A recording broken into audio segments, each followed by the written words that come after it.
When my husband called me a useless wife in open court, I didn't cry. I didn't speak. I just folded my hands on the table and looked straight ahead, the way I had learned to do after years of swallowing words that never seemed to matter. The room was quiet after he said it.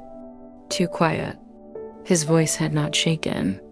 There was no anger in it, just certainty, as if he had rehearsed that sentence many times before finally saying it out loud, where everyone could hear it. I remember thinking how strange it was that a life could be reduced to one sentence.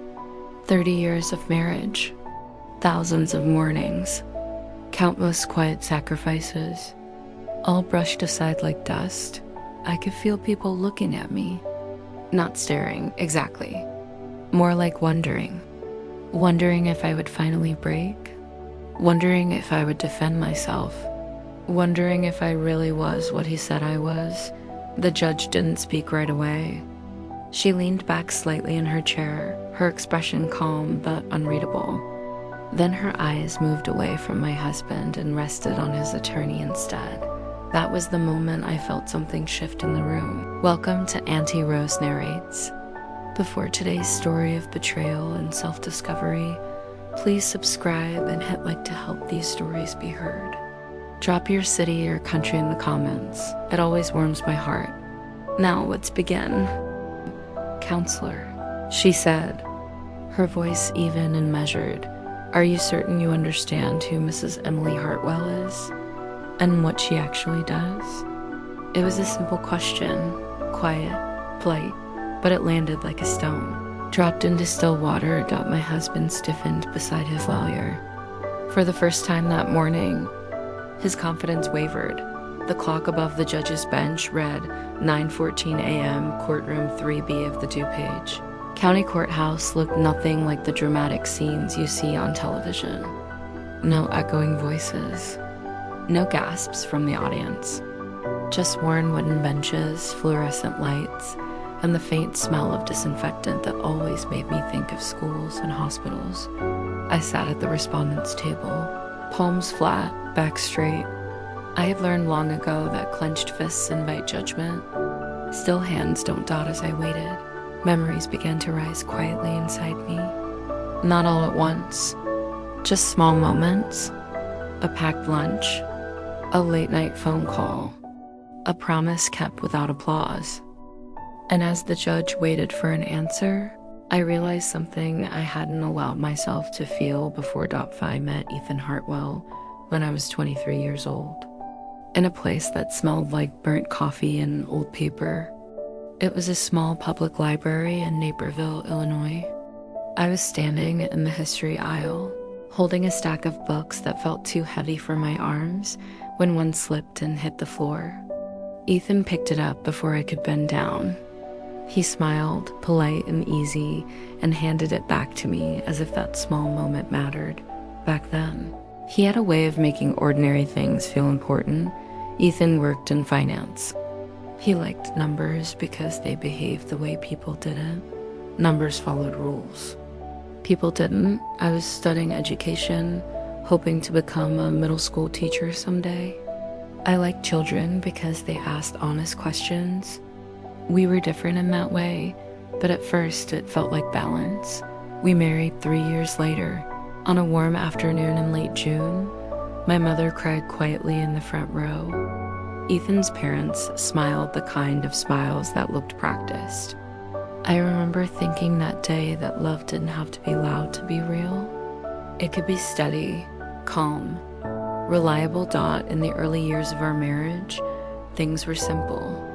We rented a small townhouse with beige walls and thin carpet. I worked part-time while finishing my degree. Ethan worked long hours, but he always called before coming home. He liked to know what kind of evening he was walking into.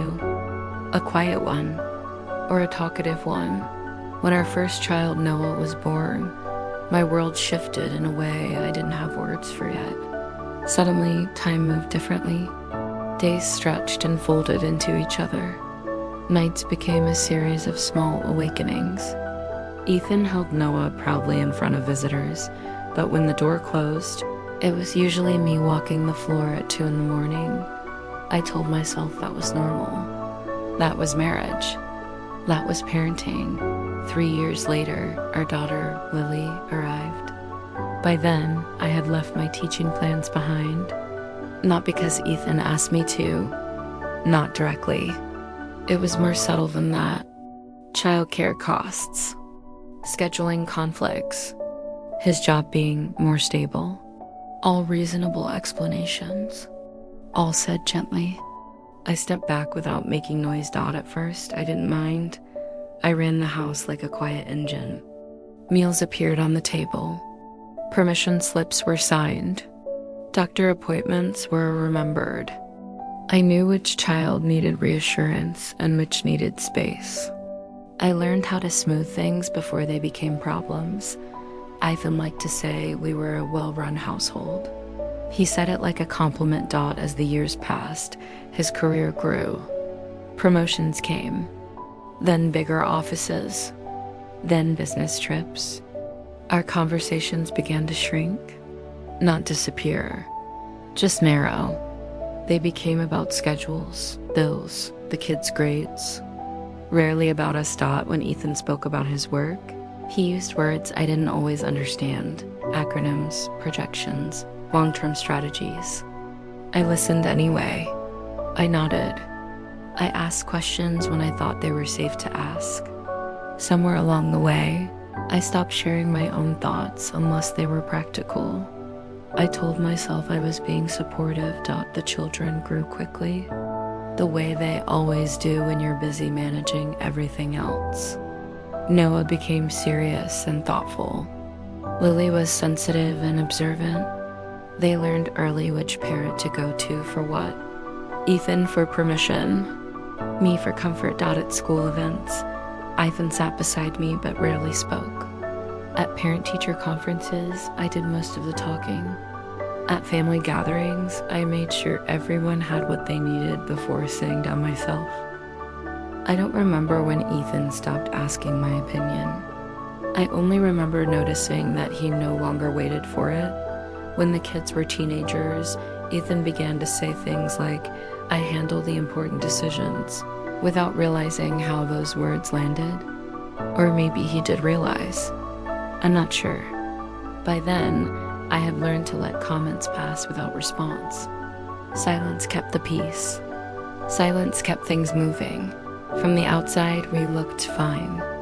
Better than fine, even. A stable American family in a quiet neighborhood. 2 kids, a good school district. Holidays spent with relatives. Photos that showed smiles, but not pauses. Inside the house, though, something had grown thin.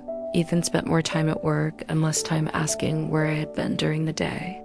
When I mentioned volunteering at the community center or helping an elderly neighbor, he nodded but didn't ask follow-up questions. Those details didn't fit into his version of productivity. I began to feel like background noise.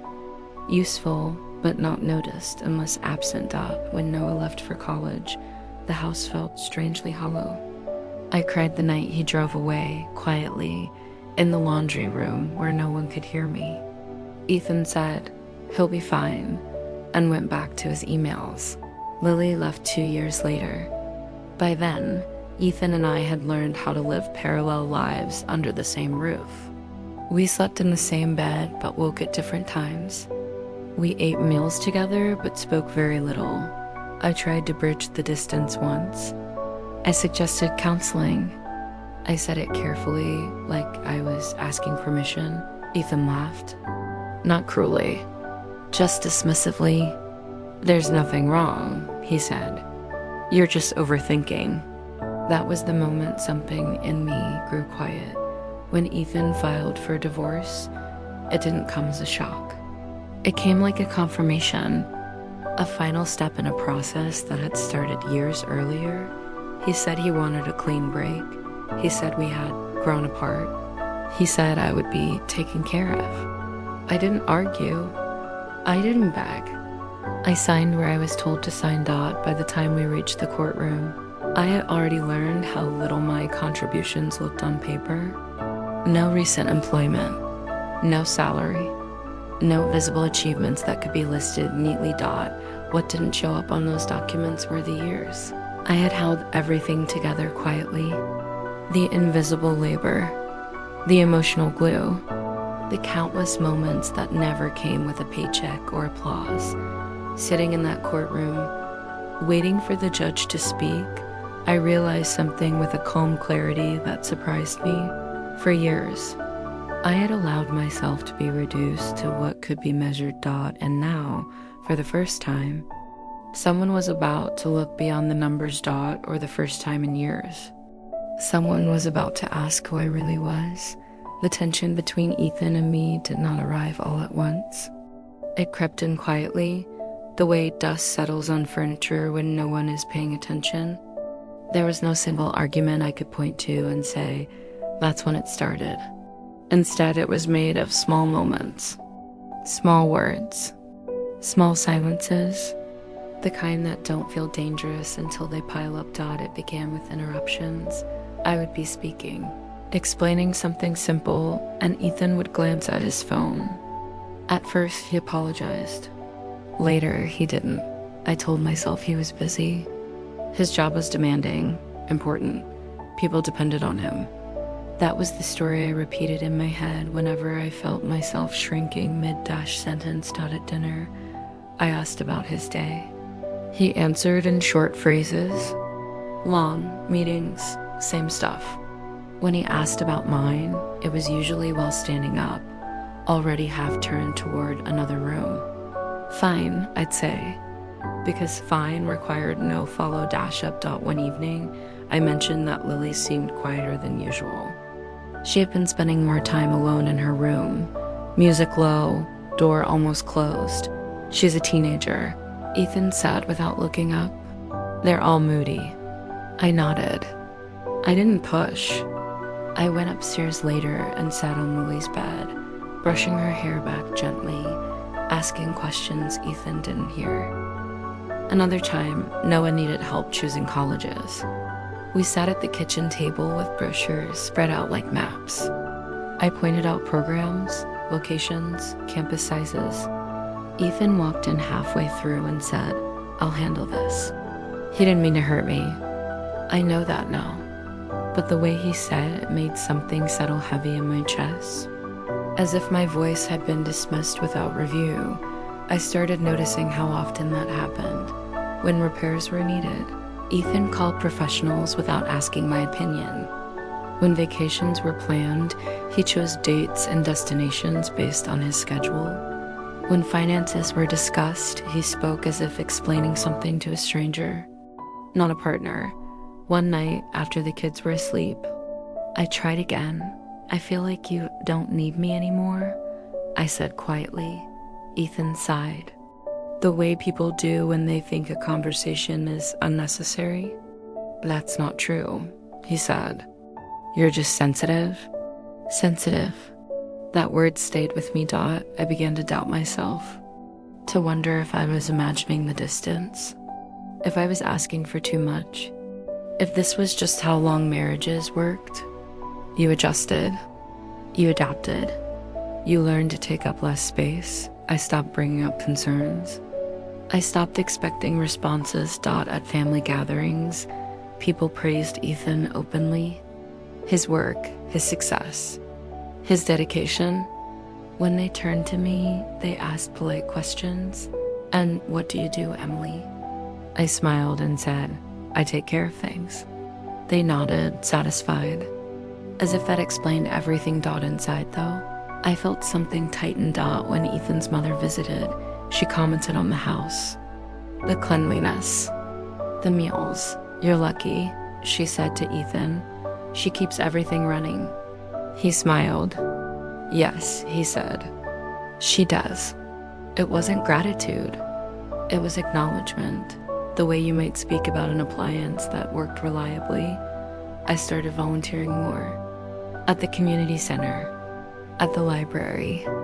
I helped organize food drives. Tutored kids after school. Listened to stories that didn't belong to me, but trusted me anyway. Those hours mattered to me. They made me feel present again, When I mentioned them to Ethan, he frowned slightly. "Is that really the best use of your time?" he asked. I didn't answer. The misunderstandings grew from there. If I forgot to tell him about an appointment, he said I was careless. If I reminded him twice about something, he said I was nagging. There was no safe balance anymore. One night, he came home late, tired and irritated. Dinner was already cold. "You could have waited," he said. "I didn't know how late you'd be," I replied softly. He shook his head. "You should know by now." That sentence stayed with me longer than the argument itself. "You should know by now. Know what?" That my role was to anticipate, to adjust, to stay invisible. As the months passed, Ethan began speaking about my money instead of our money. He didn't notice the shift, or maybe he did. Either way, it changed something fundamental between us. I began to feel like a guest in my own marriage. The kids noticed too, even if they didn't say it out loud. Lily asked me once, "Are you and Dad okay?" I smiled and said, "Of course." But she didn't look convinced. When Noah came home from college one weekend, he stayed up late talking to me in the kitchen. He asked questions about his childhood, about things I remembered that Ethan didn't. "You did a lot," he said quietly. I shrugged. That's just what parents do. But hearing it spoken aloud made my throat tighten. Ethan didn't like that conversation. He walked in halfway through and said, "It's late. We should all get some sleep." The conversation ended there. Little by little, Ethan began rewriting the story of our marriage without me. He spoke about his sacrifices, his long hours, his stress, and while those things were real, my contributions faded from the narrative. When the divorce papers came, they framed everything in terms of assets and income. What could be proven? What could be counted? I watched as my life was reduced to blanks and footnotes. During mediation, Ethan said, "Emily hasn't worked in years." He didn't say why. When I tried to explain my role, his attorney interrupted. "Let's stay focused on the facts." Facts. That word felt heavy too. By the time we reached court, Ethan had convinced himself a version of me that made sense to him. A woman who benefited from his success without adding value of her own. A wife who had grown comfortable, dependent. I didn't recognize that woman, but I didn't know how to argue against her either. The morning of the hearing, Ethan barely looked at me. We sat side by side, strangers bound by paperwork. When his attorney asked if he wanted to make a statement, Ethan nodded confidently. And then he said it. "She's just a useless wife." The words landed not because they were loud, but because they were final. A conclusion, not a complaint. As the room fell silent, I realized something important. This wasn't just about divorce anymore. It was about whose story would be believed. And as the judge leaned forward, preparing to ask her next question, I felt a quiet certainty settle inside me. The truth had been invisible for a long time, but it was about to be spoken. And once it was, nothing would ever sound the same again. The judge did not raise her voice. She did not scold. She did not look impressed or offended by my husband's words. She simply adjusted her glasses and waited. That pause felt longer than any argument Ethan and I had ever had. It was a quiet pause, but it carried weight. The kind that makes people uncomfortable because silence leaves no place to hide. Ethan's attorney cleared his throat and began to speak, repeating familiar phrases about income, employment history, and contribution. He spoke smoothly, confidently, as if he had practiced this version many times, as if the outcome were already decided. The judge listened. She nodded once. Then she turned her attention to me. Double quotes, "Mrs. Hartwell," she said gently, "I'm going to ask you a few questions." My heart began to beat faster, but my voice stayed calm when I answered. Years of holding emotions steady had taught me how to sound composed even when my insides felt unsteady. She asked about my education, my background, My role during the marriage, I answered honestly without embellishment. I spoke slowly. I didn't interrupt myself. I didn't apologize. I explained how I paused my teaching career when our children were born. How we had decided together that one of us would stay home because childcare costs were high and Ethan's job required long hours. I described managing the household, raising 2 children, supporting Ethan through relocations, promotions, and late nights. As I spoke, I noticed something strange. Ethan wasn't looking at me. He stared straight ahead, jaw tight, as if my words were inconvenient noise. The judge then asked a question that changed everything. "Mrs. Hartwell," she said, "during the years you were not formally employed, did you perform unpaid labor for your household?" Unpaid labor. No one had ever used those words for what I did. "Yes," I replied simply. She nodded. Then she turned to Ethan. "Mr. Hartwell," she said, "do you dispute that your wife managed the household, raised the children, and supported your career while you worked outside the home?" Ethan hesitated, just for a second. "No," he said. "But that doesn't make her employable now." That was the moment. The moment something inside me broke open, not loudly, not angrily, but clearly. The judge leaned forward slightly. "Employable?" she repeated. She asked Ethan to describe his daily routine during the years our children were young. He spoke about meetings, travel, long hours, deadlines. Then she asked who handled childcare, who attended school meetings, who managed the home when he was away. Each answer circled back to me.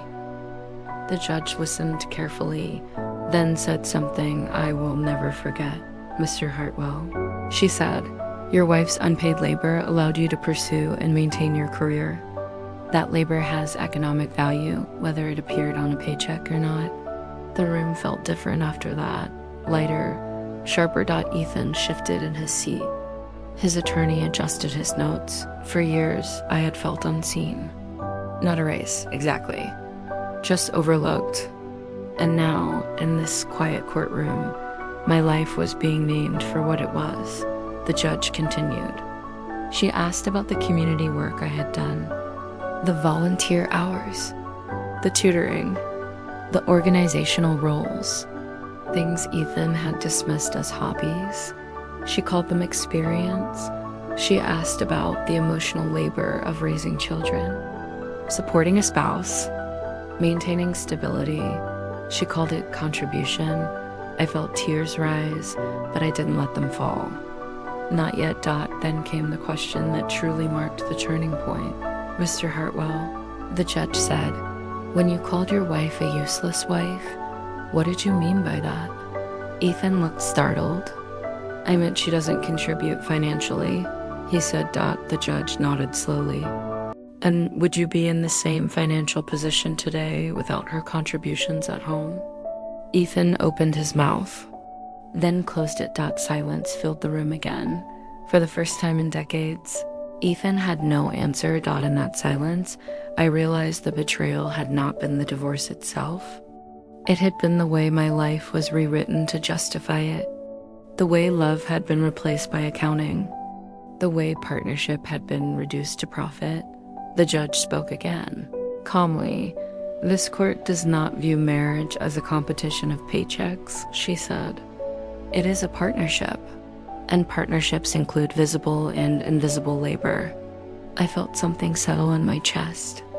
Not triumph, not revenge, just truth. Ethan's attorney tried to redirect. He spoke about independence, about future earning potential, about fairness. The judge listened. Then she made her ruling on temporary support and asset division. It was balanced, thoughtful, grounded in reality, but more than the ruling, it was the recognition that mattered. As we left the courtroom, Ethan finally looked at me. His expression was unfamiliar. Not angry, not proud, just confused.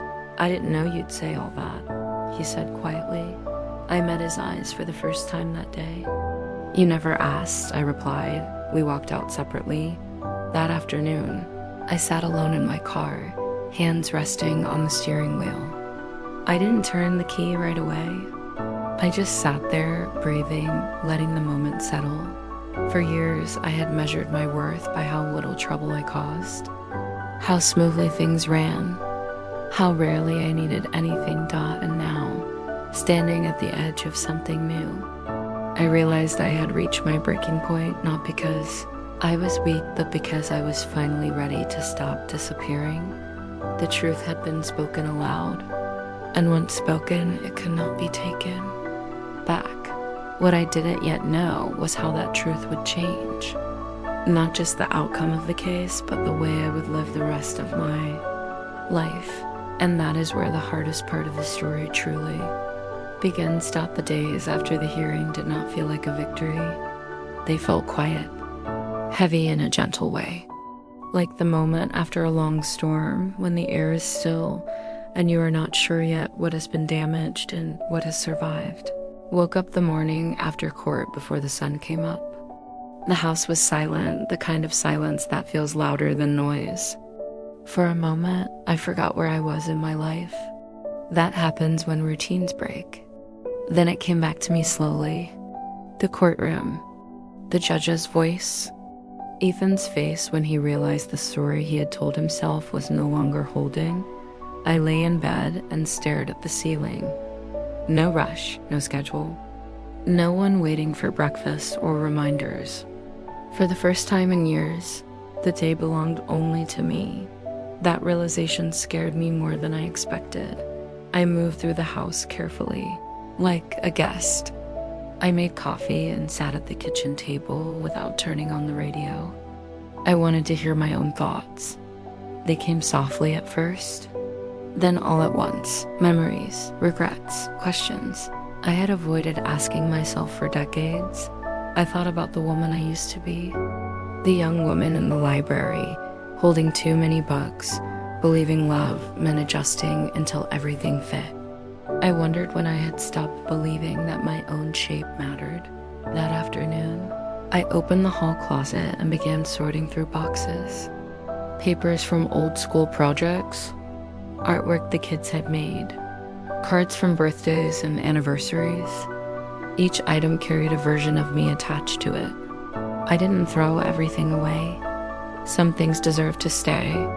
Others I placed gently into donation bags, as if thanking them for their time. Letting go was not dramatic.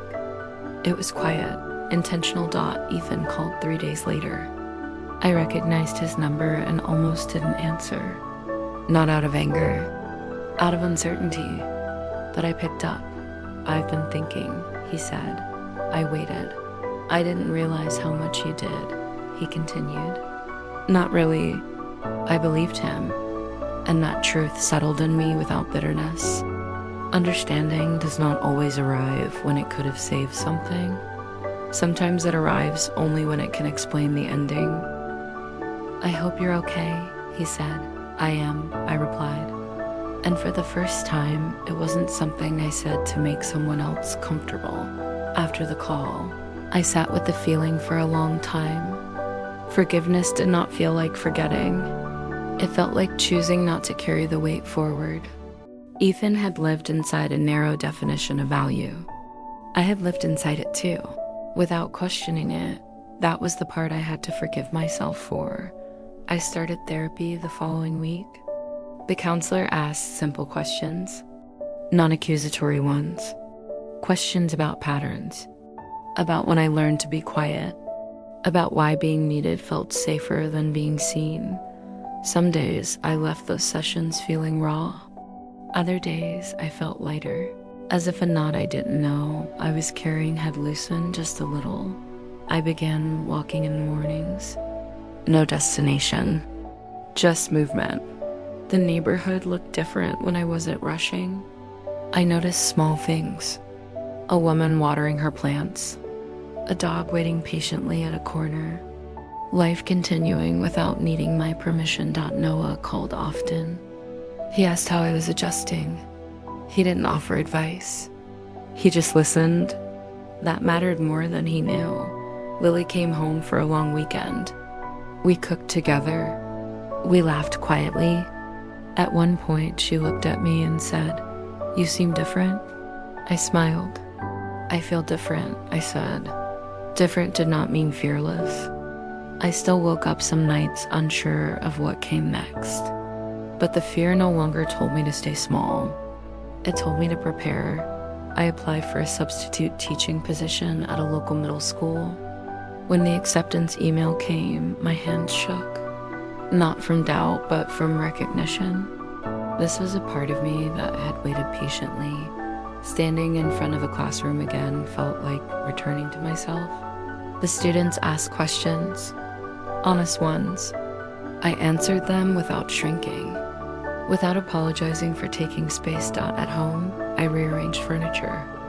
Not because it was necessary, but because it felt symbolic.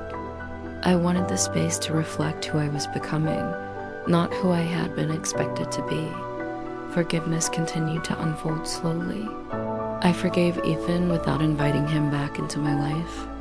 I forgave the years without wishing them away. I forgave the silence without pretending it had not cost me something.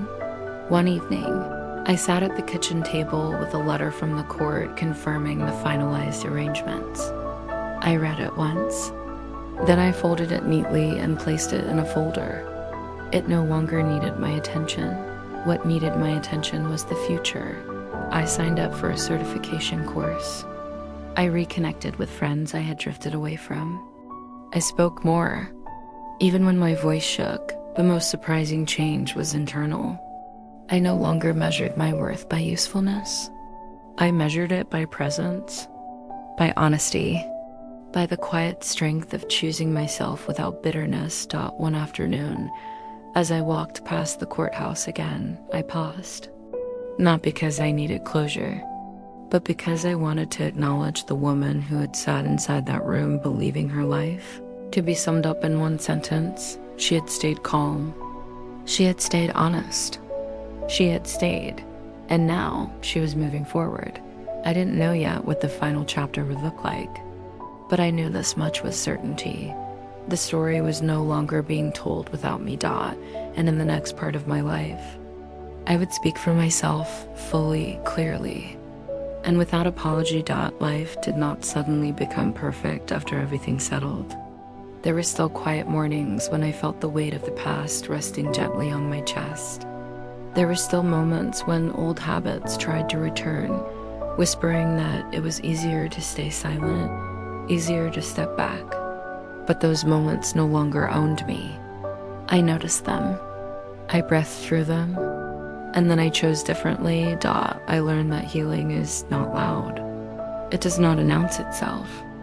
It happens in ordinary moments, like making coffee and realizing you're smiling for no clear reason, or answering a question without first checking if your answer will be acceptable to someone else. It happens when you trust your own voice again. Teaching became a steady part of my life, not just as work, but as connection. Standing in front of those students reminded me that presence matters, that listening matters, that unseen effort shapes lives in ways numbers never can. Each day, I felt a little more grounded, a little more certain of who I was. Ethan and I spoke rarely after that. When we did, it was respectful, distant, the kind of peace that comes from understanding that some relationships are meant to change form, not disappear. I wished him well, not because I had to, but because I no longer needed his recognition to feel whole. The children watched my transformation quietly. They did not comment often, but I saw it in their eyes. A kind of relief, a sense that their mother was finally standing in her own light, and that more than anything told me I had done the right thing. One evening, as the sun dipped low and the house filled with soft shadows, I sat by the window and thought about the question the judge had asked. Not just in court, but in life. Do you know who you are? Do you know what you do? For so long, I had answered those questions with silence, with explanations that made other people comfortable. Now, I answered them for myself. I am someone who shows up, I am someone who carries care quietly but firmly. I am someone whose worth does not depend on being measured. That realization did not come with applause. It came with peace. If there is one lesson my story holds, it is this. Your value is not defined by how visible your work is or how easily it can be counted. Some of the most important contributions in life happen quietly. They happen in kitchens and classrooms and late-night conversations. They happen without witnesses, and they still matter. I once believed that love meant disappearing into someone else's life until there was nothing left to notice. Now I know that real love, real partnership, makes room for both people to be seen. As I close that chapter of my life, I did not feel like someone who had lost something. I felt like someone who had returned to herself, and that was enough. That was everything.